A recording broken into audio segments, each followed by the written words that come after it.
When it comes to using the Wraith against survivors, you can use blitzkrieg tactics to completely horrify even the smartest survivors into making mistakes and indecisiveness. Using a bit of both psychological warfare and your speed, you can make survivors panic and ultimately give you a huge advantage in winning the match. The first blitzkrieg tactic is to attack the largest grouping of survivors and ignore the rogue survivor. In the beginning of the match, ignore the lone survivor who is baiting you away from the group and focus on the usually 2 or 3 survivors that are working together on one gen or in one area. By attacking the group and ignoring the survivor who is baiting you, you can instill real fear in the whole group as they know you are 1. In control of the most important areas of the map that the survivors want to go to, and 2. Always in arm's reach of most of the group and more specifically the individual survivor. Psychologically, a survivor who does not feel in control will make mistakes like missing windows and pallet choke points as they are forced to react to what they perceive as constant attack from all directions. By trying to keep in arm's reach, even if you're not there, the survivor is second guessing if you're just around the corner and not making progress. The second tactic is to use your speed while cloaked to attack from unexpected or changing directions. While cloaked, you're gaining 150% speed and can run down a survivor no problem. However, maybe instead of entering the front doorway, while cloaked and unnoticed, take a second to enter a nearby window or adjacent door and attack from the side or rear of the survivor or group. When survivors don't see you coming and you're less predictable, this instills panic in the survivor. If survivors are using mics, this effect is multiplied 4-fold, as one survivor you're chasing down will relay something like, "Hey, the killer is coming out of nowhere, you guys better run out." The more you attack unpredictably, the more fear builds in the group when they don't know where to look or where generators are safe. The third tactic is to prioritize attacking frequently over hooking one survivor. While you 100% need to hook survivors, if you encounter 3 survivors on one gen or in the same area, prioritize downing or even injuring all 3. Not only does this keep survivors in a state of fear, but multiple injured survivors need to take time away from generators to heal themselves. If the survivors don't heal, then they are easy pickings in the next encounter, when you then can hook them. Now, if you down a single survivor in an area, by all means hook them.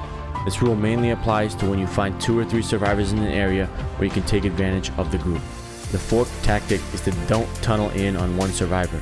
Try to distribute your attacks to make the group feel unsafe. While tunneling on one survivor may work in certain situations, blitzing the entire group and downing 2 or if you're lucky, 3 survivors before hooking them instills psychological fear in the players as they can't rely on one survivor drawing away the killer.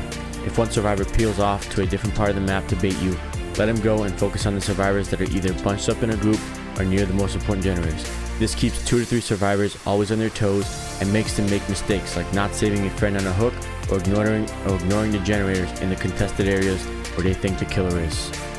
Another blitzkrieg tactic is to find out the group's patterns to cut them off from accomplishing their strategy. In the opening few encounters with survivors, you'll see survivor patterns such as whether they stick together or work generators apart, what parts of the map they are targeting, whether they unhook one another quickly or take their time for saves, and many of the details that give away how they plan to escape. You'll also see what type of perks and equipment they're using that will affect how you play as a killer. Make a small mental note of their patterns and stay one step ahead of the survivors. If you find all the survivors are targeting one corner of the map with 3 gens, roam that area more frequently to quickly find the group. If survivors stick together and you down one of them, do a quick sweep of the area as there is a large chance more players are hiding to support close by. Knowing the survivors' habits makes all the other tactics in this video much more effective and will lead to more wins. The last tactic, and one of the more obvious tactics, is to try to pressure the weakest survivor to thin the herd when possible. Even when chasing a group, you will notice that one survivor who is always making mistakes or slow to adapt to your pressure. The survivor should be your first target to pressure or down really quickly so you can get them to weigh down the rest of the team. Most of the time when you down or hook the weakest link, 2 or 3 people will take time away from gens to unhook and save that survivor. This will play into your favor, as if you keep downing the weakest link, you're wasting the time of the more skilled survivors to save him. These are my Dead by Daylight blitzkrieg tactics that will for sure horrify the entire group of survivors, lead to more panic and fear among them, and ultimately lead to more wins for you. For more Dead by Daylight tips, tricks, tutorials, and funny gameplay, make sure to subscribe to the channel. Thanks for watching, and I'll see you guys in the next one.